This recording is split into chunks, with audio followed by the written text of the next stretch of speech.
Well, I want to thank you for joining our team meeting here at Advanced Liver Therapies, a research unit dedicated to clinical studies of new therapeutics for patients with liver disease.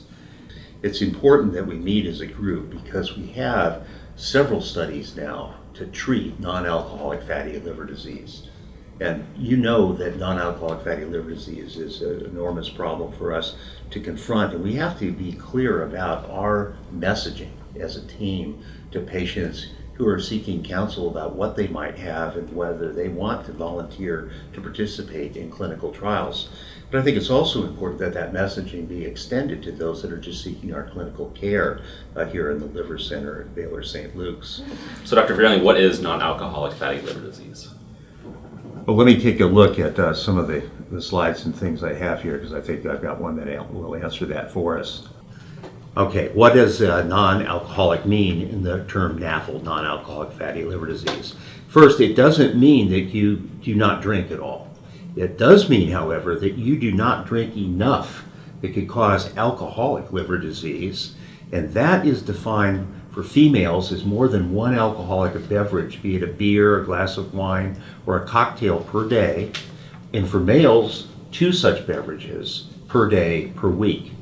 Now, if that average is exceeded, you have the risk of alcoholic fatty liver disease and alcoholic steatohepatitis, totally different disease. So for NAFLD, you can either have no alcohol, if that's your preference, or if you do drink, as a female, you have to stay within the limit of 1 beverage per day, or males 2 beverages per day, to qualify for that non-alcoholic term.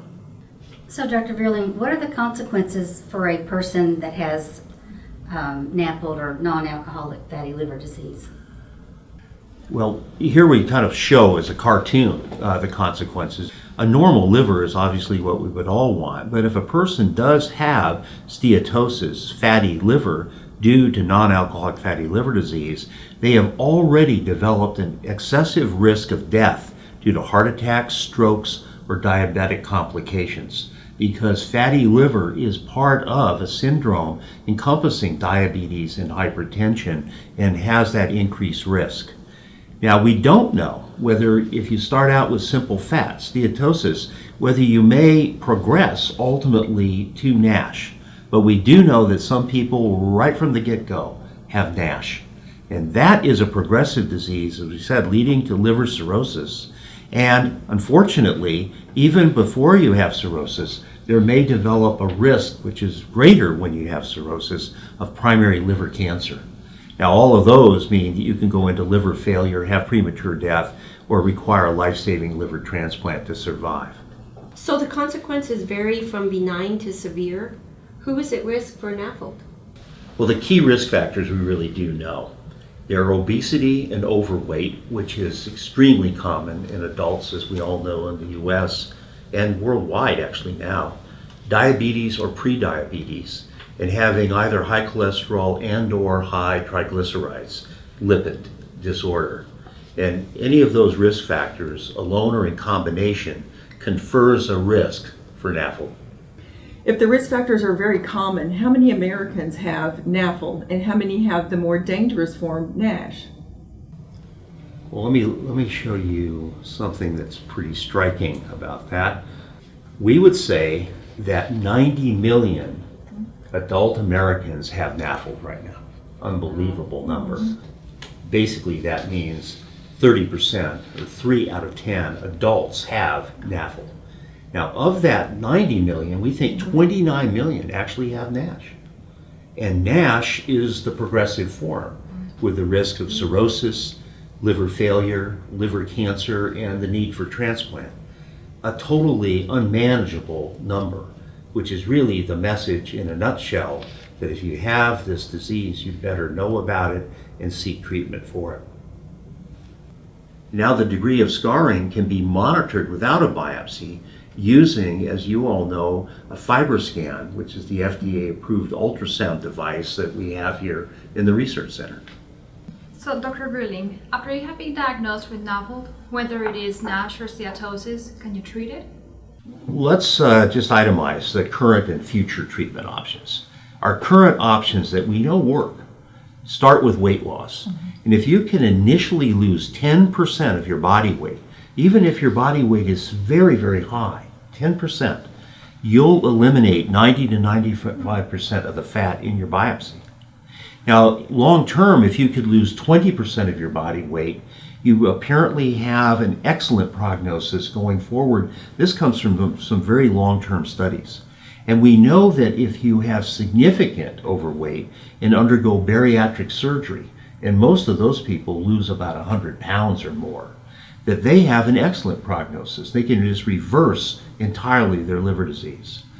Now, the other current option for therapy is based on those risk factors. You definitely want to lose weight, but you also must control your diabetes. And the good news is that if you have diabetes, as you lose weight, it gets easier to control. But control of diabetes is essential, as well as control of high cholesterol or triglycerides through diet or exercise. Now, a few clinical studies have shown us that some medications have been beneficial to a small number of patients. First is vitamin E, which benefited a minority of people with NASH in an NIH trial. And the other is pioglitazone, which a variety of trials has shown as an anti-diabetic agent can help, but it doesn't help necessarily the majority of people. So we're really looking here, especially in our research unit, for these future options. And that gives us back to the subject that we now have opportunities to study many different drugs that are targeting the pathways underlying the genesis of this disease. And this is an exciting time to really have disease-specific therapies under investigation. So I would offer several take-home messages to us and that we want to share with our patients. First, 90 million Americans have NAFLD. That makes it extremely common. And that means that 3 out of 10 people, on average, already have the disease. 29 million, that's 10% basically of the American adult population, have the progressive NASH. And they're at risk of cirrhosis, the liver-related cancer, and the need for transplant. So that's the group that definitely we want to educate. And biopsy is required currently for the diagnosis of NASH. There's no two ways around it. We can't sugarcoat that need. Primary treatment for NAFLD, including NASH, is weight loss, control of diabetes, and lipids. And drug therapy is indicated only for patients with NASH, not for simple fat droplets of steatosis.